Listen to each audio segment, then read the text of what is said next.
শুরু করছি বাংলা বলছে। গতকালই আমরা দেখেছি রবিবাসরীয় দুপুরে যখন এই এসআইআর ইস্যুতে সুর চড়িয়ে রাহুল গান্ধী তার মিশন বিহারের সূচনা করছেন লালু প্রসাদ যাদব, তেজস্বী যাদবদের পাশে নিয়ে, ঠিক সেই সময়টাকেই বেছে নিল জাতীয় নির্বাচন কমিশন। এবং সেই সময় দাঁড়িয়ে নির্বাচন কমিশনার তিনি সরাসরি চ্যালেঞ্জ ছুড়লেন বিরোধী দলনেতাকে যে ভোট চুরি এই কথা বলে সংবিধানের প্রতি অমর্যাদা করা হয়েছে। রাহুল গান্ধীকে তিনি দুটো অপশন দিয়েছেন, 7 দিনের মধ্যে তথ্য প্রমাণ দিন রাহুল গান্ধী হলফনামা করে, অথবা তিনি দেশের কাছে ক্ষমা চেয়ে নিন। এই ইস্যুতে রাহুল গান্ধীর পাশে আমরা দেখতে পাচ্ছি ইন্ডিয়া জোটের অন্যান্য শরিকরাও। আজ সকালেও আমরা দেখেছি একযোগে অভিষেক বন্দ্যোপাধ্যায়, অখিলেশ যাদবরা তারা সুর চড়িয়েছেন। আজকে কনস্টিটিউশন ক্লাবে যৌথ সাংবাদিক সম্মেলন করেছেন এই ইন্ডিয়া জোটের শরিকরা। আর এরই মধ্যে গতকাল জ্ঞানেশ কুমার তিনি প্রশ্নের উত্তরে বলেছেন যে পশ্চিমবঙ্গ এবং অন্যান্য রাজ্যে এসআইআর কবে তা তাঁরা বিবেচনা করবেন এবং এই টাইমটা তাদের বিবেচনার সাপেক্ষ। অর্থাৎ বিটুইন দ্য লাইন্স যদি দেখেন, পশ্চিমবঙ্গে এসআইআর যে হচ্ছে কার্যত তার ইঙ্গিতে গতকাল জ্ঞানেশ কুমার দিয়ে দিলেন খুব সরাসরি। এই সব নিয়ে আমরা আলোচনা করব। আমাদের সঙ্গে যারা উপস্থিত রয়েছেন তাদের সঙ্গে পরিচয় করিয়ে দিই। আমাদের সঙ্গে তৃণমূল কংগ্রেসের পক্ষ থেকে রয়েছেন প্রসূন ব্যানার্জি, আমাদের সঙ্গে বিজেপির পক্ষ থেকে রয়েছেন জ্যোতি চ্যাটার্জি এবং আমাদের সঙ্গে সরাসরি রয়েছেন সিপিআইএমের পক্ষ থেকে সব্যসাচী চ্যাটার্জি। কিছুক্ষণের মধ্যেই কংগ্রেসের পক্ষ থেকে চন্দন ঘোষ চৌধুরী আমাদের সঙ্গে এসে যোগ দেবেন। আমি শুরুতে আপনাদের দেখাবো যে রাহুল গান্ধীকে 7 দিনের সময়সীমা দিলেন, চূড়ান্ত সময়সীমা দিলেন, আলটিমেটাম দিলেন জ্ঞানেশ কুমার।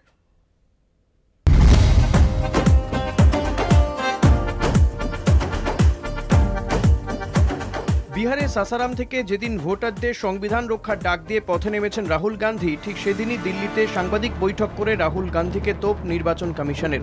মুখ্য নির্বাচন কমিশনার জ্ঞানেশ কুমার বলেন, কমিশনের ঘাড়ে বন্দুক রেখে জনগণকে নিশানা করে রাজনীতি চলছে। সাধারণ ভোটারদের বিভ্রান্ত করার চেষ্টা হচ্ছে। কারো মিথ্যে অভিযোগে নির্বাচন কমিশন ভয় পায় না। सारे मीडिया के समक्ष ये कहना कि अगर मतदाता सूची में आपका नाम एक बार और है तो आपने 2 बार मतदान किया होगा और कानूनी अपराध किया होगा, और मेरे सारे मतदाताओं को अपराधी बनाना और चुनाव आयोग शांत रहे, संभव नहीं। हलफनामा देना होगा या देश से माफी मांगनी होगी, तीसरा विकल्प नहीं है। आपके माध्यम से मैं ये भी कहना चाहता हूं, अगर 7 दिन में हलफनामा नहीं मिला तो इसका अर्थ ये सारे आरोप निराधार हैं। हिंदुस्तान में কমিশনের সতর্কবার্তার পরও আজ বিহারের ঔরঙ্গাবাদে ভোট চুরি কথা টেনেছেন রাহুল গান্ধী। এই ইস্যুতে দিল্লিতে সোচ্চার হয়েছে বিরোধী মঞ্চ। বাংলাকে ছোট করা বিজেপি মানছি না, মানবো না। পরে বিরোধী দলগুলি একসঙ্গে সাংবাদিক বৈঠক করে কমিশনকে প্রশ্ন করে, এসআইআর চালু করতে এত তাড়াহুড়ো কেন? বিরোধী দলগুলির সঙ্গে আলোচনা না করে কি কারণে ভোটের 3 মাস আগে এসআইআর লাগু? মহারাষ্ট্রে লোকসভা বিধানসভা ভোটের মধ্যে এত বেশি ভোটার সংখ্যা কিভাবে বাড়ল?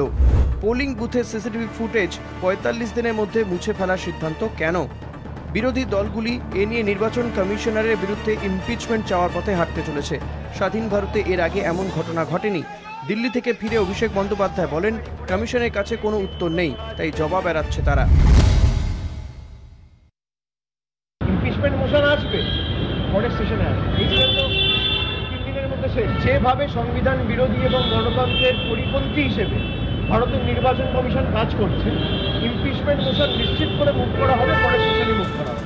প্রধানমন্ত্রীকে সামনে মেনে কহা, বিরোধী দলগুলির সঙ্গে কেন্দ্রের বিরোধ যখন তুঙ্গে উঠছে, তখনই নির্বাচন কমিশন জানিয়ে দিয়েছে বাংলায় এসআইআর হচ্ছেই। তবে কবে থেকে তা চালু হবে তা 3 নির্বাচন কমিশনার একসঙ্গে বসেই ঠিক করবেন। কলকাতা টিভি।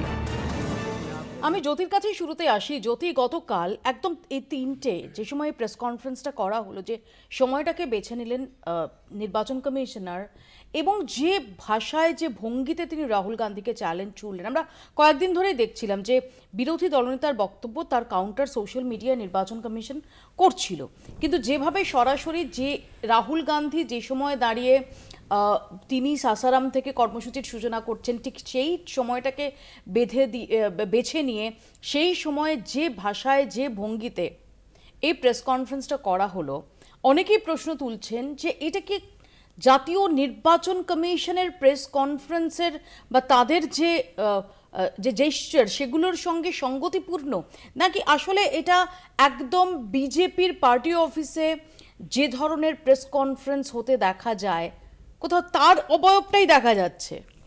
না না মৌপ্রিয়াদি, এরা সেটাই চাইছে। তার কারণ হচ্ছে একটা ন্যারেটিভ ক্রিয়েট করা হচ্ছে। দেখুন, এখানে বিজেপি নেই। বিজেপি নির্বাচন কমিশন একটা independent body under the constitution of India.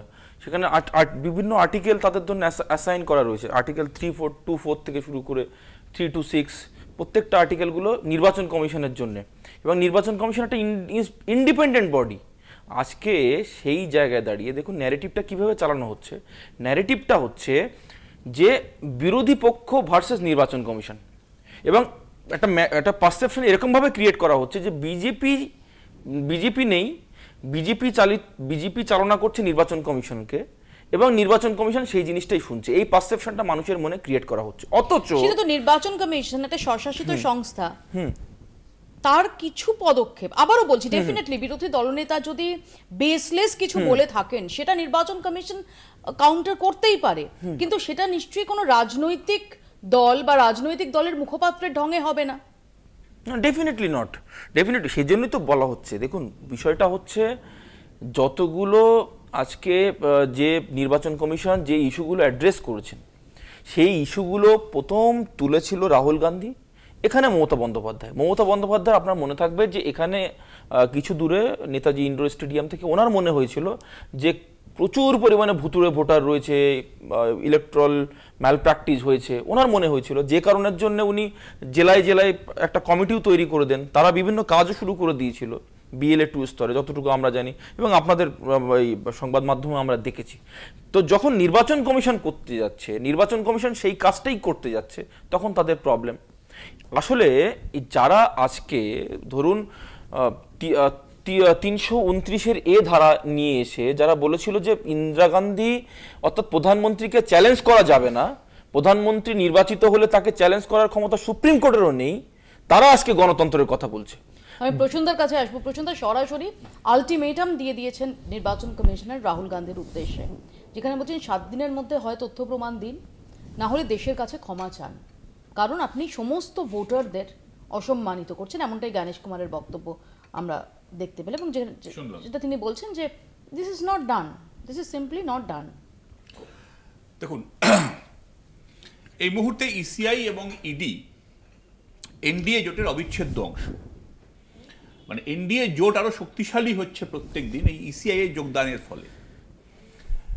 Rahul গান্ধীকে একেবারে অ্যাগ্রেসিভলি উনি বলছেন যে হলফনামা দিতে হবে, অনুরাগকে কিন্তু দিতে হবে না। অনুরাগ এনডিএ জোটের কোনো সদস্যের কোনো হলফনামা লাগে না। বেসলেস অ্যালিগেশন অনুরাগ করলেন, বাড়িতে পেন ড্রাইভ পৌঁছে গেল, স্টেটমেন্ট রেকর্ড করে পেন ড্রাইভ পাঠিয়ে দেওয়া হলো, কিন্তু অনুরাগের কিন্তু ওগুলো লাগে না। ইলেকশন কমিশনার 17 অগস্ট কেন এটা করলেন? একটা তো কারণ ডেফিনেটলি ইন্ডিয়া জোট বিহারে একটা পদযাত্রা শুরু করলো। দ্বিতীয় কারণটা আরও ইন্টারেস্টিং, যেটা হয়তো অনেকেই মিস করে গেছে। আমি আপনাকে একটা ছোট্ট দ্য হিন্দু রিপোর্ট দেখাই।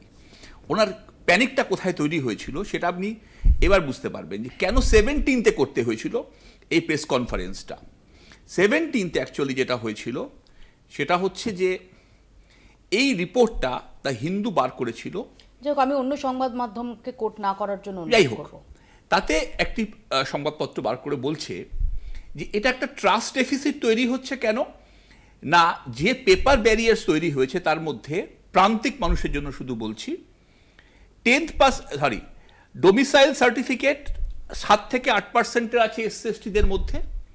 বলা হচ্ছে যে গভর্নমেন্ট ইস্যুর আইডেন্টিটি কার্ড, এটার সংখ্যা হচ্ছে 7 থেকে 9%, এবং ফরেস্ট রাইট সার্টিফিকেটও হচ্ছে 797 SC/ST OBC। এই রিপোর্টটা বেরোনোর পরে ইলেকশন কমিশনের মনে হলো যে একে তো পদযাত্রা হচ্ছে, জনগণ বুঝতে পারছে যে আমরা এনডিএ জোটের সদস্য হয়ে গেছি।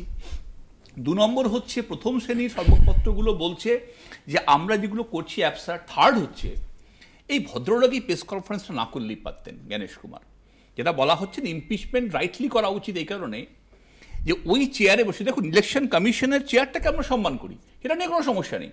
ভদ্রলোকের মিথ্যে কথার কেন ওনার ইমপিচমেন্টটা হওয়া উচিত, একটা আপনাকে স্পেসিফিক জিনিস দেখাই যে কী করে কি ইলেকশন কমিশনার বসে বসে মিথ্যে কথা বলেন।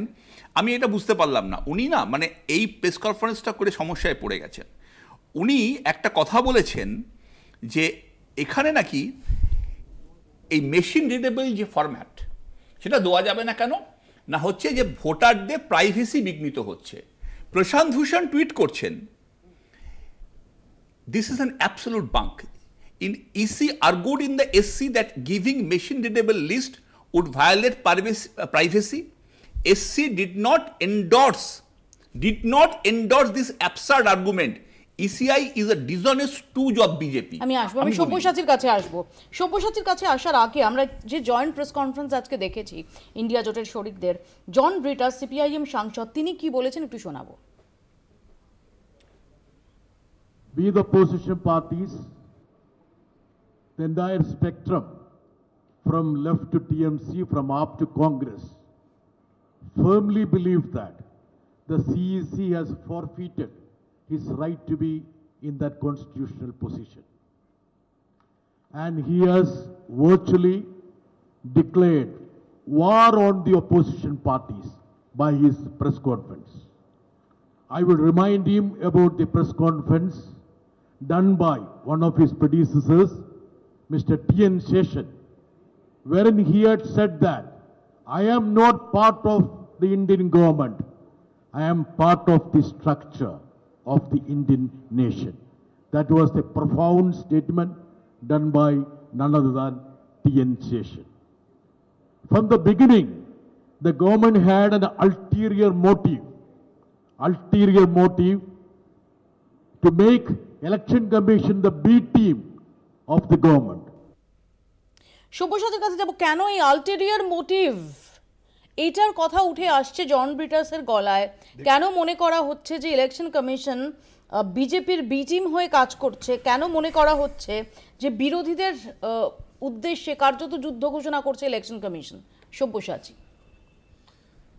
আচ্ছা মৌপিয়াদি, রাহুল গান্ধীর যে প্রেস কনফারেন্স আমরা দেখেছিলাম, যেখান থেকে উনি অভিযোগগুলি তুলেছিলেন, এই প্রেস কনফারেন্সের মাধ্যমে উনি অভিযোগগুলি নিয়ে এলেন। আচ্ছা, নির্বাচন কমিশন আমাদের সংবিধান অনুযায়ী ভারতের সংবিধানের দ্বারা তৈরি হওয়া যে সমস্ত স্বায়ত্তশাসিত সংস্থা সাংবিধানিক ক্ষমতার বলে যারা কাজ করে তাদের মধ্যে অন্যতম, যার হাতে আমাদের দেশের নির্বাচনী প্রক্রিয়ার সর্বোচ্চ ক্ষমতা ন্যস্ত। এবং যে কারণে আপনি দেখবেন একটু আগে যিনি বক্তব্য রাখছিলেন ভারতীয় জনতা পার্টির, তিনিও কিছু সংবিধানের অনুচ্ছেদকে কোট করছিলেন, যেমন 329 যেখানে খুব পরিষ্কার করে বলা আছে ইভেন কোর্ট ক্যানট এন্টার, মানে ইলেকশন কমিশনের পাওয়ারটা এতটাই আমাদের সংবিধান দিয়েছেন যে কোনো রকম ফ্রিভিউলাস লিটিগেশন যাতে না হয় তার জন্য সেই পাওয়ারটার একটা স্যাংটিটি রক্ষা করার কথা সংবিধান বলেছেন, যে কারণে এই পাওয়ারকে বলা হয় প্লেনারি পাওয়ার। এই ধরনের যখন প্রেস কনফারেন্সের জবাব নির্বাচন কমিশন দেওয়ার জন্য কোন ডেট উনি সিলেক্ট করেছেন আমি তার মধ্যে যাচ্ছি না। আমি জানতে চাইছি নির্বাচন কমিশন কি তার ইন্ডিপেন্ডেন্ট মাইন্ড অ্যাপ্লাই করেছেন রাহুল গান্ধীর অভিযোগগুলির ভিত্তিতে? যে অভিযোগগুলো উনি করেছেন, যদি এটা হতো যে তারা অভিযোগগুলির উত্তর দিতেন তাহলে এটা অ্যাকসেপ্ট করার ক্ষেত্রে কিছু বক্তব্য থাকলেও থাকতে পারত। কিন্তু নির্বাচন কমিশনের প্রেস কনফারেন্সটা লাগছে ঠিক যেরকম ভাবে আমরা যারা রাজনীতির লোক আছি, ধরুন আজকে মমতা বন্দ্যোপাধ্যায় কোনো প্রেস কনফারেন্স করলে। সব্যসাচীর সঙ্গে আমাদের যোগাযোগ বিচ্ছিন্ন হয়ে গেছে। আমি সব্যসাচীর কাছে আবারও যাবো। আমি জ্যোতির কাছে এই প্রশ্নেই আসবো যে বিরোধীদের বিরুদ্ধে যুদ্ধ ঘোষণা করছে নির্বাচন কমিশন, অভিযোগ জন ব্রিটাস। শুধু তাই না, তিনি টিএন সেশনের সেই সময়ের বক্তব্য উদ্ধৃত করে বলছেন যে ইলেকশন কমিশন তো সরকারের পার্ট না, তার তো স্বচ্ছ এবং নিরপেক্ষ নির্বাচন কন্ডাক্ট করাটা তার দায়িত্ব, সেটার কাস্টোডিয়ান তিনি। না, সেইটার কাজটাই তো হচ্ছে। এবার বিরোধীরা তারা চাইছে না, তারা চায় না যে স্বচ্ছ ভোটার লিস্ট আসুক, তারা চায় না যে একটা ট্রান্সপারেন্টভাবে একটা ইলেকট্রাল রোল প্রিপেয়ার্ড হোক, সেটা চায় না। যে আমি কেন কথাগুলো বলছি তার কারণ হচ্ছে এই বিরোধী দলের এজেন্ট তো প্রত্যেকটা বুথে বুথে রয়েছে, যাদেরকে বলা হয় বুথ লেভেল এজেন্ট। প্রত্যেকটা বুথে বুথে একজন করে এজেন্ট রয়েছে। এবার কোশ্চেনটা হচ্ছে, ফান্ডামেন্টাল কোশ্চেন যেটা এখানে অ্যারাইজ হবে, তাহলে বুথ লেভেল থেকে কতগুলো কোশ্চেন, কতগুলো গ্রিভ্যান্সেস ক্রিয়েট হয়েছে? উত্তর হচ্ছে নেই, নীল। আরজেডি, কংগ্রেস, এদের কোনো, ইভেন আম আদমি পার্টি, কারো কোনো কমপ্লেন নেই। তাহলে আপনার বুথ লেভেল এজেন্ট আপনার পার্টির জেলা সভাপতির দ্বারা নির্বাচিত, তারা কোনো কমপ্লেন করছেন না, আর আপনি এখানে মিডিয়ার সামনে হাওয়া গরম করে মিথ্যে কথা বলে একটা মানুষকে প্রভাবিত করার চেষ্টা করছেন, মানুষকে ভুল বোঝাচ্ছেন। যেমনভাবে আপনি বুঝিয়েছিলেন ইভিএম এর সময় যে ইভিএম হ্যাকিং করা যায়, অমুক করা যায়, তমুক করা যায়। সুপ্রিম কোর্ট তো বারবার করে বলে দিয়েছে যে রাহুল গান্ধী মিথ্যাবাদী। এটা আমি বলিনি, সুপ্রিম কোর্ট একাধিকবার বলেছে যে রাহুল গান্ধী ইভিএম নিয়ে মিথ্যা কথা বলছে। এরপরেও লজ্জা নেই যাদের। সুপ্রিম কোর্ট কবে বলেছেন যে রাহুল গান্ধী মিথ্যা? ইভিএম নিয়ে তো একাধিক, আমি আপনাকে জাজমেন্টও দেখাতে পারি, অর্ডারগুলো। ইভিএম নিয়ে যখন বলেছে যে ইভিএম হ্যাক হয়ে যাচ্ছে, কোন ইলেকশনের সময়? আপনার সম্ভবত উত্তরাখণ্ডের ইলেকশনের সময় ইভিএম নাকি হ্যাক হয়ে যাচ্ছে। সুপ্রিম কোর্ট বলেছে যে দেখি আপনারা কিভাবে হ্যাক হচ্ছে তার প্রমাণ দেখান। রাহুল গান্ধী দেখাতে পারেনি। তার মানে কি দাঁড়ায়? সব্যসাচী,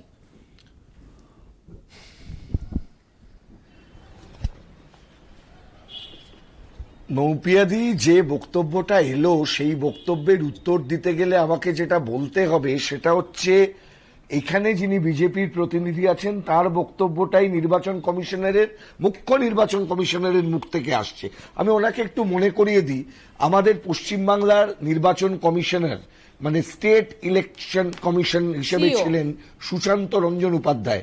আমার মনে আছে এই বিজেপির প্রতিনিধিরা নিশ্চয়ই সেই মামলাতেও ছিলেন, কারণ তখন সরকারের পক্ষ থেকে এবং নির্বাচন কমিশনের পক্ষ থেকে ওই রকম বলা হচ্ছিল বিরোধীরা কেন কমপ্লেন করেননি, কমপ্লেন পাওয়া যাচ্ছে না বুথ ভিত্তিক, তার জন্য আসছে। তাহলে কমপ্লেন থাকলে উনি কিরকম করতেন তারও একটা উদাহরণ ওনার সাংবাদিক সম্মেলনে আপনি পাবেন। এই বর্তমান নির্বাচন কমিশনার তিনি যখন বলছেন যে এই অভিযোগটা মিথ্যা। আমাদের আবারও যোগাযোগ বিষয় প্রসঙ্গে আসবো, একটা ছোট্ট বিরতি আমাকে তার আগে নিতে হবে। ছোট্ট একটা বিরতির পর ফিরছি, দেখতে থাকুন বাংলা বলছে। ফিরে এলাম বিরতির পর। আমি চন্দনদার কাছে যাব। চন্দন ঘোষ চৌধুরী ইতিমধ্যে আমাদের সঙ্গে জয়েন করেছেন। চন্দনদা, কালকে জ্ঞানেশ কুমার একদম আলটিমেটাম দিয়ে দিয়েছেন, 7 দিনের সময়সীমা, ডেডলাইন। 7 দিনের মধ্যে আইদার প্রমাণ দিতে হবে, না হলে দেশের কাছে ক্ষমা চাইতে হবে। কারণ জ্ঞানেশ কুমার যেটা অভিযোগ করছেন যে সমস্ত ভোটারদের অসম্মান করা হচ্ছে। প্রথমত আমি এখানে বলতে পারি মৌপিয়া, ভোটারদের যদি অসম্মানের প্রশ্ন আসে, জ্ঞানেশ কুমারজি নিজে একটু রিফ্লেক্ট মিররে দেখে নেবেন ওনার অ্যাপয়েন্টমেন্টটা সাধারণ ভোটার এবং তাদের চাহিদা বা অটোনোমাস বলতে আমরা যেটা বুঝি স্বয়ংক্রিয়তা, তার সপক্ষে কিনা। আমরা খুব বহুবার ডিসকাশন করেছি, এখানে নতুনভাবে বলার কিছু নেই। এর আগেও চিঠি রিলিজ করে ইলেকশন কমিশন যেটা জানিয়েছে যে রাহুল গান্ধীকে তিনি যে অভিযোগগুলো করছেন সেই অভিযোগের সপক্ষে যে তথ্য প্রমাণ সেটা দেওয়ার জন্য তাকে ডাকা হয়েছিল, আসতে অনুরোধ করা হয়েছিল, তিনি জানেন। এবারে পরিষ্কার একটা কথা, আমরা যে আলোচনাটা বারবার চাইছিলাম, আমরা চাইছিলাম যে এই প্রসঙ্গটাকে নিয়ে রাহুল গান্ধী আজকে নয়, মহারাষ্ট্র নির্বাচনের পরে আমরা 1,02,55,000 একটা লিস্ট তাদের হাতে তুলে দিয়েছি, তার কোনো জাস্টিফিকেশন হয়েছে? আমরা স্পেসিফিক টাইমিংয়ের কথা বলেছি, 5টা থেকে 6টা একটা আপসার্চ ভোটিং হয়েছে, এবং সেটা গত 10টা নির্বাচনকে আমরা দেখেছি, লোকাল বডি নির্বাচন সহ। যেটা নিয়ে প্রেস কনফারেন্স করছেন, যে প্রেজেন্টেশন নিয়ে রাহুল গান্ধী প্রেস কনফারেন্স করছেন, সেই প্রেজেন্টেশন নিয়ে তিনি জ্ঞানেশ কুমারের কাছে যাচ্ছেন না। যাওয়ার তো কোনো প্রয়োজন নেই। জ্ঞানেশ কুমার তো দেখতে পাচ্ছেন একজন বিরোধী দলনেতা, তিনি অথনীয় বিরোধী দলনেতা, পার্লামেন্টারিয়ান, এবং সেক্ষেত্রে আমরা চাইছি পার্লামেন্ট ইজ অন। নির্বাচনটা কোথায়, ডিসকাশনটা কোথায় করতে হবে পার্লামেন্টে, এবং পার্লামেন্টের ক্ষেত্রে বিজেপি মুখ লুকাচ্ছে কমপ্লিটলি। জ্ঞানেশ কুমারজি কালকে যে মিটিংটা উনি করেছেন, প্রেস কনফারেন্স করেছেন, অভিনব। বিরোধী দলগুলো তাদের নেতৃবৃন্দকে সামনে রেখে উনি চ্যালেঞ্জ করছেন, অথচ নিজের পজিশনটাই চ্যালেঞ্জড হয়ে গেছে। ইনফ্যাক্ট তার নিয়োগ নিয়ে ওনাকে প্রথম বলা উচিত যে 2:1 ক্যানট বি আ প্রসেস, এটা হতে পারে না, এটা ট্রাস্ট ডেফিসিট। এই ট্রাস্ট ডেফিসিটটা বারবার প্রমাণিত হয়েছে। আরেকটি কথা আমি তোমাকে এখানে একটু স্মরণ করিয়ে দিই, রাহুল গান্ধীকে কোথাও কখনো সুপ্রিম কোর্ট বলেননি কোনো অবস্থাতেই মিথ্যেবাদী, এ প্রশ্ন নয়, বরং সুপ্রিম কোর্ট রিভিউ করেছেন। লিস্ট দেখে নিতে পারো কত মন্ত্রীকে কত ক্ষেত্রে যারা বিপথে চালিত করেছে বিভিন্ন সময়। আমি এই প্রসঙ্গের পাশাপাশি যেটা আমি শুরুতেই বলছিলাম যে জ্ঞানেশ কুমারের প্রেস কনফারেন্সে, গতকালকের প্রেস কনফারেন্সের আরেকটা পার্ট, সেটা খুব তাৎপর্যপূর্ণ, যেখানে পশ্চিমবঙ্গে এসআইআর এর বিষয়ে সরাসরি বার্তা রয়েছে। যখন তাকে প্রশ্ন করা হচ্ছে তিনি বলছেন যে পশ্চিমবঙ্গ এবং অন্যান্য রাজ্যে এসআইআর কবে চালু হবে সেই সময়টা সেটা তাদের বিবেচনা সাপেক্ষ, অর্থাৎ নির্বাচন কমিশনারদের বিবেচনা সাপেক্ষ। দেখুন।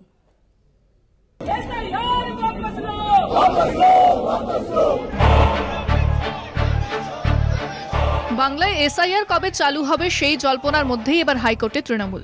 ভোটের এতদিন আগে কেন বুথ লেভেলে এজেন্টের নাম চাওয়া হয়েছে তা নিয়ে আদালতের দ্বারস্থ হয়েছে রাজ্যের শাসক দল। আবেদনের শুনানি চলাকালীন বিচারপতি অমৃতা সিনহা বলেন, শুধু কি তৃণমূল এতে প্রভাবিত হচ্ছে? সমস্ত রাজনৈতিক দলের কাছেই তো তথ্য চাওয়া হয়েছে।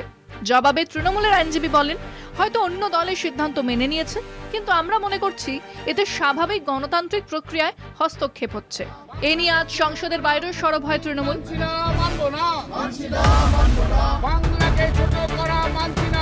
बंगाली भाषा को जितना बदनाम किया है, जितना अपमान किया है, वो हम लोग सह्य नहीं करेंगे। हम लोग पूरा उसका विरुद्ध में हम लोग लड़ेंगे। और जिधर जिधर बंगाली है बीजेपी राज्यों में सब बंगाली लोग को अरेस्ट कर देते हैं। वो आइन मुताबिक नहीं होता है, इसलिए हम लोग ये प्रोटेस्ट कर रहे हैं। রাজ্যের শাসক দল যখন এভাবে সরব তখন নো এসআইআর নো ভোটের ডাক দিয়েছেন শুভেন্দু। একসময় মমতা যেমন বলতেন নো এপিক নো ভোট, তেমনই আজ সোচ্চার বিজেপি। শুভেন্দুর অভিযোগ, রোহিঙ্গা ভোটের জন্য এসআইআর চায় না তৃণমূল। এসআইআর নতুন কিছু নয়, 2002 সালেও পশ্চিমবঙ্গে হয়েছে। তৎকালীন সময় 26 লক্ষ নাম বাতিল হয়েছিল। আমাদের দাবি নো এসআইআর নো ইলেকশন। অর্থাৎ তৃণমূল কংগ্রেস যত বাধা দেবে এসআইআর তত দীর্ঘায়িত হবে, আর দীর্ঘায়িত হলে তার ফল কি হতে পারে আমি আর বলছি। এসআইআর আর বাংলা বাঙালি সংঘাতের মধ্যেই আজ মমতা মন্ত্রিসভা একটি সিদ্ধান্ত নিয়েছে। ভিন রাজ্যের পরিযায়ী শ্রমিকরা যাতে রাজ্যে ফিরে আসতে পারে তার জন্য চালু হচ্ছে শ্রমশ্রী। বিজেপি শাসিত রাজ্য থেকে বাঙালি শ্রমিকরা ফিরে এলে প্রতি মাসে 5,000 টাকা করে দেওয়া হবে। তাছাড়া কারোর প্রশিক্ষণের দরকার হলে তারও ব্যবস্থা করবে সরকার।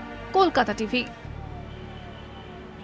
ইতিমধ্যে আমার সহকর্মী সত্যসুন্দর ভট্টাচার্য খুব ইন্টারেস্টিং একটা তথ্য নির্বাচন কমিশন সূত্রে তুলে ধরছে।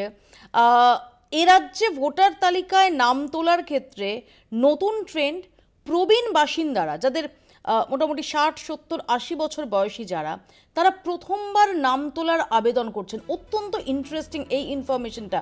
সত্য, এটা তো খুব আশ্চর্যজনক, মানে কোনো ব্যাখ্যা পাওয়া যাচ্ছে কেন, কি বৃত্তান্ত? দেখো, একেবারেই তাই। তার কারণ একটা নতুন ট্রেন্ড দেখা যাচ্ছে এ রাজ্যে।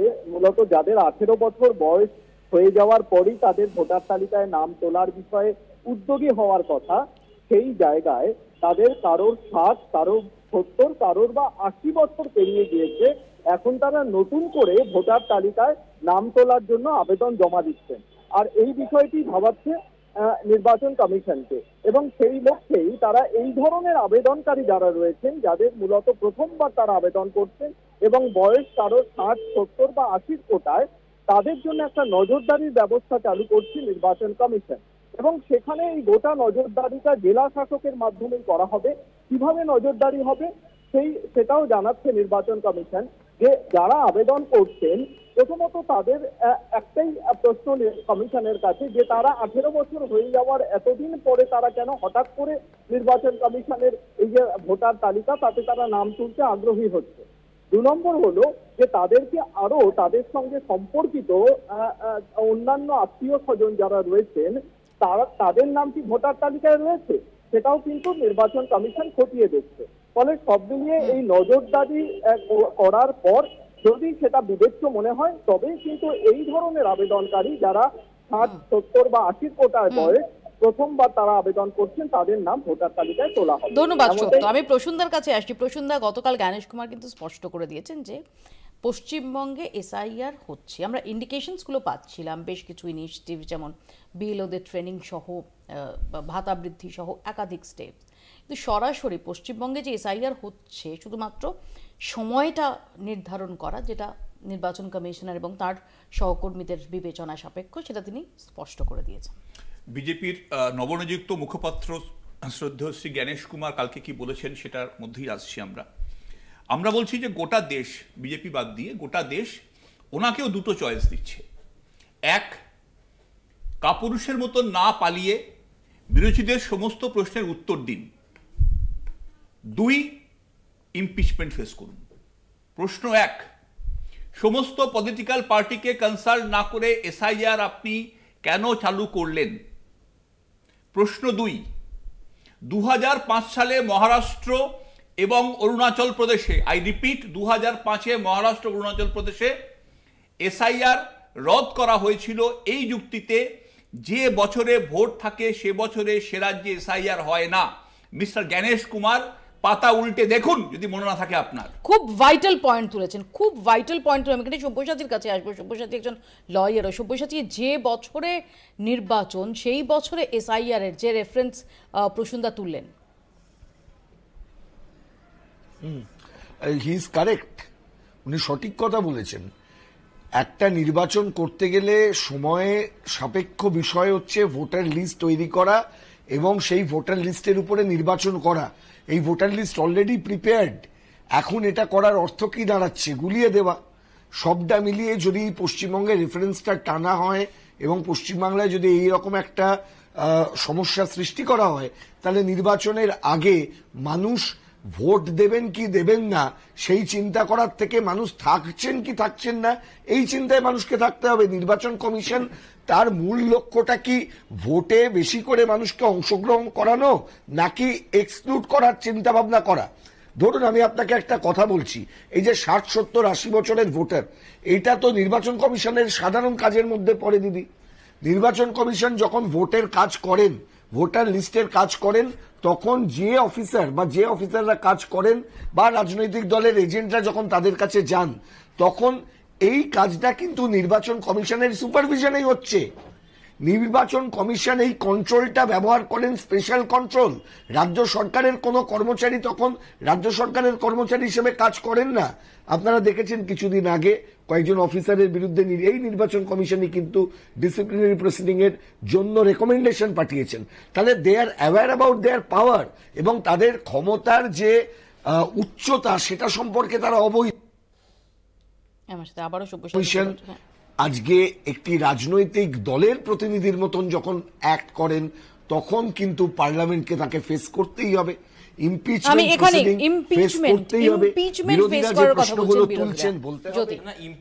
বিরোধীরা জানবি, তার কারণ হচ্ছে ইমপিচমেন্টের মতো কাজ তো করেছিল 1971 সালে পিএম হওয়ার জন্য, নিজে ম্যাল প্র্যাকটিস করেছিলেন ইন্দিরা গান্ধী, সেটা কোর্টে প্রমাণিত, এলাহাবাদ হাইকোর্টে।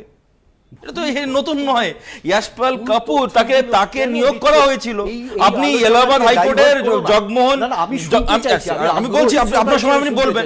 আমি তো এটাও দেখেছি, না এক সেকেন্ড চন্দন দা, এটাও দেখেছি সীতারাম কেশরীকে কিভাবে বাথরুমের ভিতরে আটকে রাখা হয়েছিল। আমি বলিনি, কংগ্রেসের কর্মীরাই বলেছে যে সীতারাম কেশরীকে বাথরুমের ভিতরে আটকে রাখা হয়েছিল এই কারণের জন্য। তাহলে সোনিয়া গান্ধী নিজে হচ্ছে নির্বাচিত হবেন। তাহলে ভোট চুরি যাদের ডিএনএ তে রয়েছে, যে কংগ্রেসের ডিএনএ তে রয়েছে, তারা তো ভোট চুরি নিয়ে কথা বলবেই। ইন্টারেস্টিং। এরা এক সময় তৃণমূলকে ভোট চুরি, কংগ্রেসকে ভোট চুরি। আমি বলছি টাইম ফ্রেম। আমরা তথ্য তুলে দিচ্ছি। আমরা প্রশ্ন প্রথমত তুলেছি, যিনি যে ভদ্রলোক গতকালকে প্রসূনদা ঠিকই বলেছেন, মুখপাত্র কোনো একটি দলের হয়ে মতো কথা বললেন, সেই মানুষটির নিয়োগ নিয়ে আমরা প্রশ্ন তুলেছি। তার পরবর্তী সময় আমরা বলেছি টাইমিংটা। আমরা কেন বলছি এসআইআর নিয়ে কোনো বক্তব্য নেই, ইনক্লুশন এক্সক্লুশন সব এক মিনিট কোনো বক্তব্য নেই। আমি এখনো বলছি কোনো বক্তব্য নেই। তুমি ডিস্টার্ব করো না। আমি কি বলছি, আমরা বারবার যেটা বলছি, এসআইআর এর পদ্ধতি, এসআইআর যেভাবে কাজ করছে, এসআইআর এর নেটওয়ার্ক, এসআইআর এর টাইমিং, আমরা প্রত্যেকটা জায়গাতে তথ্যগুলো তুলে দিয়েছি এবং বাস্তব অবস্থা টাইমিং তো এইমাত্র লোকসভা নির্বাচন 2004 সালে হয়। এই নির্বাচনে এখন অনেকেই মনে করছেন, স্বাভাবিকভাবে মানুষ বিশ্বাস করতে শুরু করেছেন, কোনো সন্দেহ নেই। তার রিঅ্যাকশনগুলো আজকে ঔরঙ্গাবাদে দেখবে, গতকালকে সাসারামে দেখবে। মানুষ বিহারে লক্ষ লক্ষ মানুষ এবার আমি তোমাকে একটা কথা বলি, এখানে বলে আমি অভিযোগ যেটা আছে সেটা হচ্ছে কংগ্রেসের একটা কথা বলি, বিরোধী দলগুলো যারা চুরি করা, যাদের ডিএনএ রয়েছে তাদের, সে ডিএনএ তো বোঝাই যাচ্ছে। আমরা বরং এই কথাটা বলি, 2023 সালে যদি 2024-এর নির্বাচনের আগে এই এসআইআর এর মতো কিছু প্রকল্প এই নির্বাচন কমিশন নিতে পারতেন। 22 সালে তো নিয়োগ হয়েছে, এবং নিয়োগটা হয়েছে দ্বিতীয় চন্দ্র, দরজা আপনি একটা জিনিস বলুন তো, নিতে SIR এর সম্ভবত প্রবলেমটা কোথায় হচ্ছে? আমি এখানে একটু থামাচ্ছি, এরই মধ্যে মুখ্যমন্ত্রী মমতা বন্দ্যোপাধ্যায় আজকে অত্যন্ত গুরুতর একটা অভিযোগ এনেছেন। তিনি বলছেন তিনি খবর পেয়েছেন যে কল্যাণী এইমসের জন্য জমি দেওয়া সহ বিভিন্ন সহযোগিতা রাজ্যের তরফ থেকে করা হয়েছিল, সেই কল্যাণী এইমসের তরফ থেকে বাড়ি বাড়ি গিয়ে মেন্টাল হেলথের নামে আসলে এনআরসি সংক্রান্ত ডেটা কালেক্ট করা হচ্ছে বলে তিনি সতর্ক করেছেন। কি বলছেন তিনি শুনুন। আমার কাছে আজকে খবর এসছে কল্যাণী এম সেন্ট্রাল গভর্নমেন্টের আন্ডারে ওরা কি করছে, মেন্টাল হেলথের নাম করে পরোক্ষভাবে এনআরসির নামে একটা সার্ভে করছে। আমি সমস্ত জনসাধারণকে আবেদন করব, যে কোনো সংস্থা যদি আপনাদের কাছে কোনো বাড়িতে কোনো ব্যাপারে সার্ভে করতে যায়, তাহলে আপনারা স্টেট গভর্নমেন্টের কাছে কোয়ারি করে জেনে নেবেন। স্টেট গভর্নমেন্ট যদি কোনো সার্ভে কোনোদিনও করে আপনাদের জানিয়ে দেবে। মেন্টাল হেলথের নাম করে বাড়ি বাড়ি সার্ভে করে একটা পার্টির হয়ে কাজ করা, এমসকে আমি বলবো আপনারা ভালো করে কাজ করুন, রোগীদের সুস্থ করুন, কিন্তু দয়া করে এই খেলাটা খেলবেন না। এই বিষয় নিয়ে যখন শুভেন্দু অধিকারীকে প্রশ্ন করা হয় তিনি কি প্রতিক্রিয়া দিয়েছেন শোনাবো।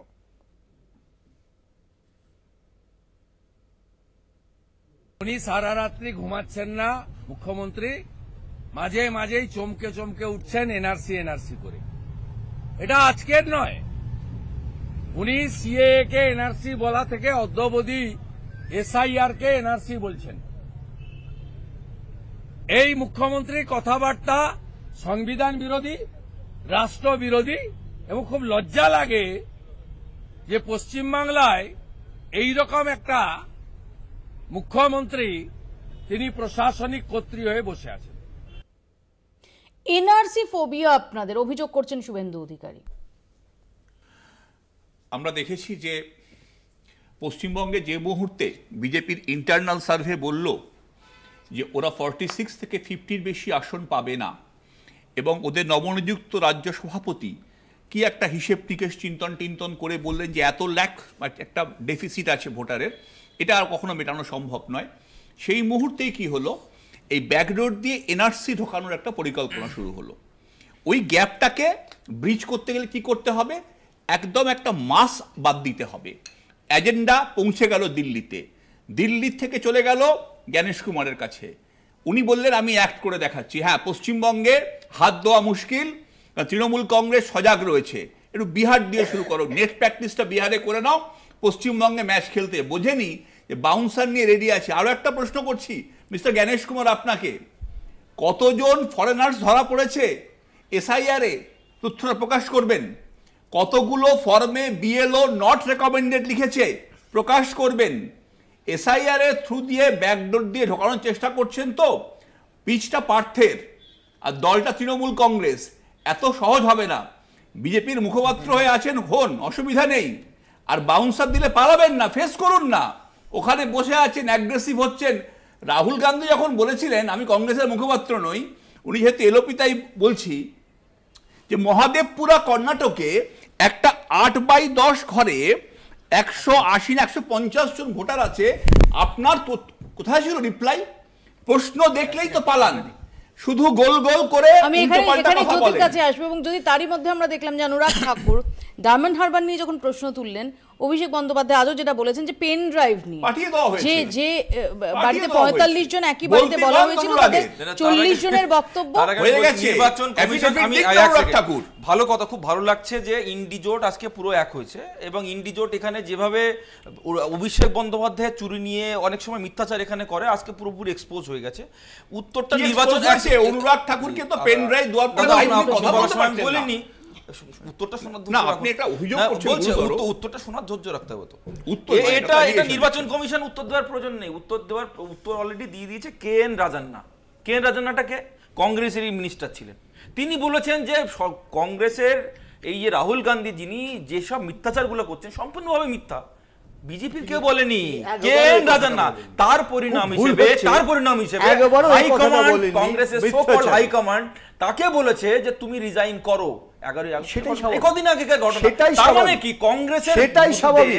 কংগ্রেসের কারণ মিনিস্টার তিনি বিভ্রান্তিকর বলছেন কোনো যে মন্তব্য মিথ্যা কথা যদি কেউ বলছে, করে, মানুষকে প্রভাবিত তাহলে করছে, তাহলে সেই দল তুমি সে action রিজাইন নেবে, করবে। এটাই স্বাভাবিক। এইটাই হচ্ছে এটাই কংগ্রেসের স্বাভাবিক। আমরা বলছি কি কংগ্রেস নিজে একজন আমরা বলছি নিজে নিউট্রাল আম্পায়ার না মিনিস্টার তিনি বলছেন যে মিথ্যাচার করছে, তাকে বিশ্বাস আমি নেই। আবারও তাকে আপনি বলছেন বাইরে resign বদলা করার নিয়ে জন্য। এলবি দিচ্ছেন প্রয়োজন নেই তো নিউট্রাল আম্পায়ার দিন না। উত্তর দিয়েছে শুনুন, কে রাজন না, না, আমি পুনে শুনুন দিয়ে দিয়েছেন। আপনি রাজেন্দ্র কথা বলছেন তো, আমি একটা নাম বলি, নাম পুনে বলুন, বেস্ট কে একাডেমি রাজেন্দ্র নামটা বলুন আমাদের না। দলের কেউ আপনি নয়, উত্তরটা দিন ইন্ডিয়া না। ইন্ডিয়া কেন রাজেন্দ্র আমি কেন resign উত্তরই দিলেন? দিচ্ছি, কেন রাজেন্দ্র কেন আপনাকে resign উত্তরই দিলেন? আপনি দিচ্ছি। আগে বলুন। সুহাসনদা কেন রাজেন্দ্র কেন রিজাইন দিলেন? সেটা চন্দনদা বলবেন। এক সেকেন্ড, এক সেকেন্ড, জ্যোতি এক সেকেন্ড, সেটা চন্দনদা বলবেন। এক সেকেন্ড, সংক্ষেপে প্রসূনদা হচ্ছে কংগ্রেসের আসবো সব্যসাচী চন্দন। সবারই মনে হচ্ছে ওনাদের মুখপাত্র জ্ঞানেশ কুমার এটা নিয়ে জ্যোতি এক সেকেন্ড, জ্যোতি বলতে দিতে হবে বাকিদের, প্রসূনদা বাকিদের ক্রস ওভার মনে হওয়াটা এটা একটা বিভ্রান্তিকর, মানে ও ওইভাবেই কথাগুলো বলছে। আমার দেখো একটা পরিষ্কার প্রশ্ন, যিনি প্রশ্ন করেছেন তাকে সরাসরি জানতে চাওয়া হয়েছেন, তিনি প্রমাণ দেন এটা দলের ইন্টারনাল ব্যাপার, তাকে বলেছে মন্ত্রিত্ব থেকে পদত্যাগ করুন। বাস্তব চরিত্র কিন্তু কোথাও বদলায়নি, এটাই হচ্ছে বাস্তব, কোথাও বদলায়নি। এক মিনিট, কোথাও বদলায়নি। আমাকে একটা জিনিস বুঝতে হবে যে আজকে প্রত্যেকটা কোয়েশ্চেন যেটা রাহুল গান্ধী স্পেসিফিক্যালি ডকুমেন্টেশনস করেছেন, কেন রিজাইন দিতে বাধ্য করা হলো? এটা ভিডিওগ্রাফির মাধ্যমে কেন রিজাইন দিতে বাধ্য করা হলো? এই তথ্যটা এই তথ্যটা জ্ঞানেশ কুমারজি জানেন, বিজেপির কোন মিনিস্টার রিজাইন দেয়নি। ফর এ সেকেন্ড, এই তথ্যটা জ্ঞানেশ কুমারজি জানেন, ওনার টিম জানেন। জ্ঞানেশ কুমারজি কেন একবারও কোনো একটি তথ্যকে ক্রস চেক করতে পারলেন না এবং তার হয়ে উত্তর দিতে পারলেন না? গতকালকে উনি থ্রেট করেছেন, আমরাও একদম বাস্তব কথা, এটা ইমপিচমেন্টের একটা কারণ হয়ে দাঁড়াবে ভবিষ্যতে। এক সেকেন্ড, সব্যসাচী। দিদি, আমি প্রথমেই বলি যে কোনো ধরনের বিচারের একটা রিকোয়ারমেন্ট হচ্ছে যে বিচার দৃশ্যত হতে হয়।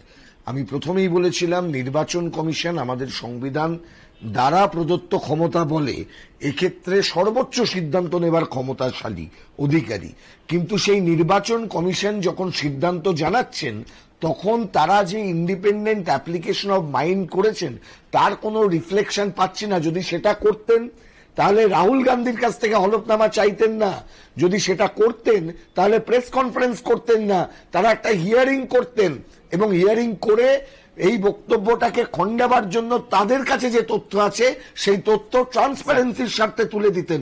আসলে নির্বাচন কমিশন কিভাবে কাজ করবে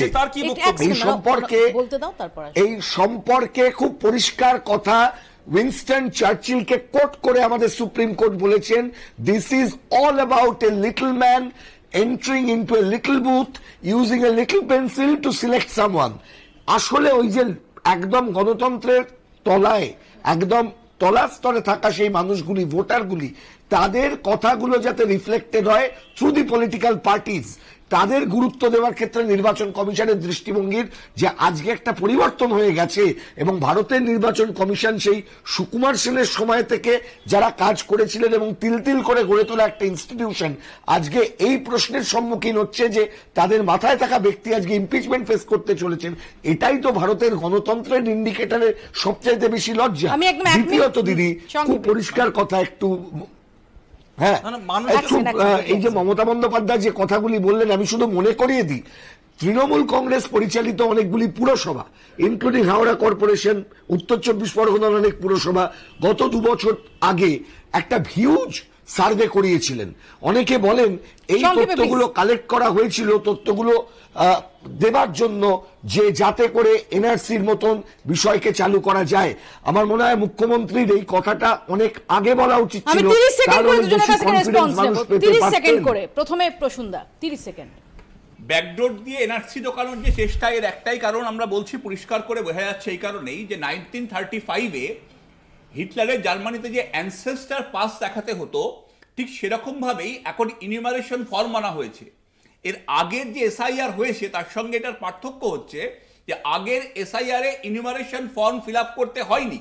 ইনিউমারেশন ফর্ম ফিল আপ করানো মানেই হচ্ছে ব্যাকডোর দিয়ে এনআরসি ঢোকানোর চেষ্টা থ্রু এসআইআর। না, একটা কমপ্লেন জমা পড়েছে বিহারে, উত্তর হচ্ছে না। কোনো মানুষের কোনো কমপ্লেন যদি হচ্ছে না। কল্যাণী আমার এমস বক্তব্য কি হচ্ছে সার্ভে clear, করছে? যাদের কল্যাণী এমস কেন আসছে না? যদি একজন যদি কল্যাণী এমস কি সার্ভে করছে? না, মিথ্যা কথা বলছে, একদম মিথ্যা কথা বলছে। ওনার যদি থাকে, ওনার কাছে যদি ডেটা থাকে, he can directly go to the high court। সেই কথাটাই তো জ্ঞানেশ Supreme কুমারকে Court বলা কেন হচ্ছে। যেতে পারছে না? জ্ঞানেশ কেন কুমারকে যেতে এই পারছে না? কথাটাই তার বলা কারণ হচ্ছে। উনি একই রকম জ্ঞানেশ মিথ্যাচার কুমার করেন। কেন data basic CA কথা সময় বলছেন উনি না? বলেছিলেন NRC জ্ঞানেশ কুমার উনি এটাই বলেছিলেন কাজ করছে। নাগরিকত্ব কাড়ার আইন, উনি বলেছিলেন নাগরিকত্ব ছিনিয়ে নেওয়া হবে। আগামীকাল একটা 19 নাগরিকত্ব তারিখ ছিনানো হয়েছে আন্ডার CA, সুপ্রিম কোর্টের মিথ্যা কথা বলেন উনি বারবার করে। এক্সক্লুশনের আপনি রিপোর্ট বলুন। কালকে দাদা, বার আপনার বলছি করতে না, আমি হবে। মুখ্যমন্ত্রীকে বলছি। বার আমি বলছি করতে হবে। কংগ্রেস না, বলছেন, আগামীকাল বলছি বার আপনারা করতে হবে এক হয়েছেন, সুপ্রিম ঠিক আছে, কোর্টের নির্দেশে। আপনারা তো এটা এখন এখন individual- আমাদের ঠিকই সময় আছে, একদম ঠিকই আছে। শেষ, আমাদের সময় একদম শেষ। 7 দিনের ডেডলাইন রাহুল গান্ধী, তারপরেও গতকালের ওই প্রেস কনফারেন্সের পরও আজকে বিহার থেকে এই ভোট চুরির অভিযোগে সরব হয়েছেন। 7 দিনের মধ্যে রাহুল গান্ধী সত্যি কি অপশনস অনুযায়ী অ্যাক্ট করবেন, নাকি একটা দীর্ঘ সংঘাতের আবহ যেটা শুরু হয়ে গেছে সেটা আরও কন্টিনিউ করবে? এবং এরই পাশাপাশি এই রাজ্যে SIR কবে থেকে চালু হবে সেদিকে আমাদের নজর থাকবে। বাংলা বলছে এখানেই শেষ করছি। দেখতে থাকুন কলকাতা টিভি।